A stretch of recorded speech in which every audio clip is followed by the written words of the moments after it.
Qaysi gormonlar va qaysi paytda erkak kishi mani shaxsan oldimga bunaqa kelishadi. Shu ayolimning kayfiyati nuqul o'zgarib turadi deydi. Nuqul kayfiyat deydi, все gormoni. Hammasi gormoni manda.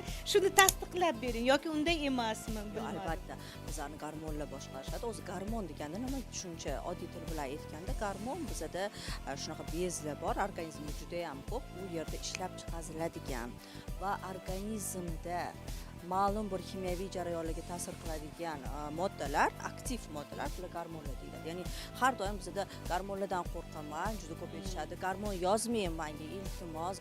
Nima degan qaysi gormon bu savol?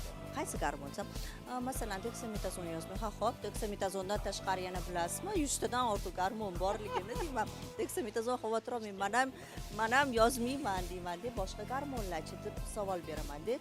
Ya'ni siz aytganingizdek, agar faqat hozir juftlik, oila haqida gaplashadigan bo'lsak, o'zi gormonlar to'g'risida ozgina to'xtalik. Biz yoshligimizdan boshlab, biz tug'ilganimizdan to o'lgunimizcha bizning gormonlarimizni o'ziga xos o'sishi, pasayishi, kamayishi, ko'payishi holatlari bo'ladi. Ya'ni eng gormonlarni uyg'onish payti bu o'smirlik davrini olsak, bu qizlarda ham, bolalarda va qizlarda ham, ya'ni biz jinsi xohishi, ya'ni qizlarda o'g'il bolalarga nisbatan, o'g'il bolalarda esa qizlarga nisbatan xohishlarni paydo bo'lishini o'zi ham bu gormonal holatlardan iborat.